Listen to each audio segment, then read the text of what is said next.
spiritual journey. What is it all about? It is a very bittersweet thing. It's something that brings beauty and bliss and euphoria into your life. But let me tell you that it comes with a price. A price that you have to be willing to pay, and is the only way to get to that level that you're trying to reach. The price is times of darkness, times of pain, times of regret, times of grief. And it's worth it. It's worth it because you come out on the other side stronger than ever. You come out on the other side so confident in yourself that you can get through anything, that nothing is too hard, nothing is too scary, because fear is no longer a part of your body, a part of your mind. It's something that you have destroyed. You become a warrior and you kill the person that you think you were, your biggest enemy, your ego, your demons, the part of you that acts in a way to protect itself because it's afraid of the world, it's afraid of what people might do to you. And that's human in you. It's okay. And for you to be here and have the courage and the strength and the determination to heal yourself, I applaud you. And you should be proud of yourself for wanting to make this decision, for wanting to heal yourself, because it's not an easy choice. And I want you to know that it will come with hard times. But if you have belief and faith in yourself, you will get through it. No doubt about that. So why does something that's supposed to bring you enlightenment and bliss and euphoria come with so much pain and darkness and grief? It's because the spiritual journey is no different from a detox, a juice cleanse. Your body has to purge and release all the toxins in your body in order to heal itself. And the process of releasing all the toxins in your body is not fun. Your body usually gets sick, usually, have brain fog and depression, because the only way to get these toxins out is to process them and to release them. And the same way we have to heal emotions and traumas and wounds within ourselves, we have to face them and look them straight in the eye, dead in the eye, and be like, let's go. You have to fight them. And they can get a 1-2 whooping in. They have strength, they have power too, because we've given them that power. But until we realize that we are stronger than it, that's when the bliss comes, that's when the euphoria comes, because we can defeat it. It's also very difficult and challenging to go through the spiritual journey because you are killing a part of yourself, the part of yourself that you thought you were. Our ego is just a construct of ourselves that is made out of fear, because our ego cannot stand to be the loser, the one that's weaker. And we tend to have been the weaker person in situations in our past that have caused us trauma, whether it's abuse, whether it's, things happening to us as a child, bullying. We're always the weaker person in those scenarios. So we build an identity within ourselves that make us not put ourselves in situations that can bring the possibility of being the weaker individual in the scenario. And that is not a healed self. That is a self made of fear. And that is far from who we are trying to be. So to kill this person is a grief that you have to go through, but you are left with a blank slate. Now all you know is pain. Now all you know is how to protect yourself. You don't know how to be free. You don't know how to be the best version of yourself. So it's going to come with a lot of mistakes and a lot of practice and a lot of trial and error for you to find who you really are. And that is not no easy task. And that is why I say this comes with strength and determination, because you will make mistakes. You might make the same mistakes, but until you learn the lessons, that is when you can forgive and let go and move forward. So I can't really tell you anything to make the spiritual journey easier or faster or make it make any more sense. But there are things that anyone can do to help them process what they're going through a little bit easier, with more clarity, with more peace of mind, with more lightness in their heart, so things don't feel so heavy.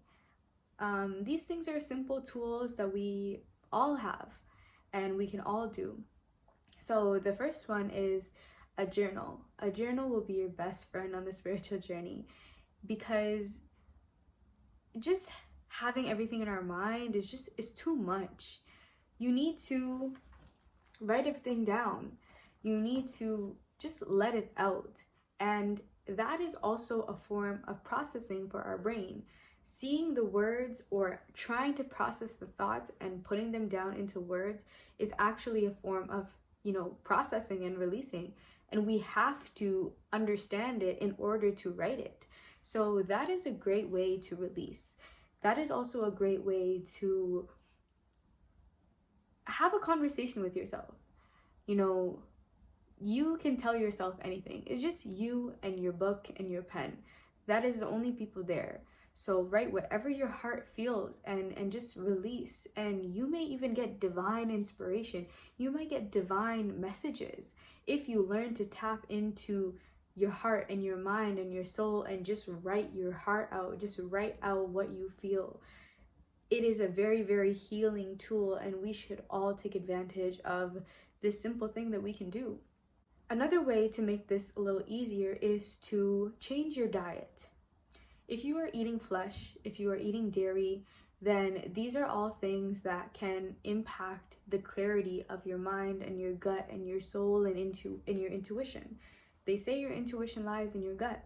The more clogged up it is, the more filled it is with toxins and fried foods and fast foods and chemicals, it's gonna have a tough time processing things. It's gonna come with confusion. It's gonna come with excess brain fog.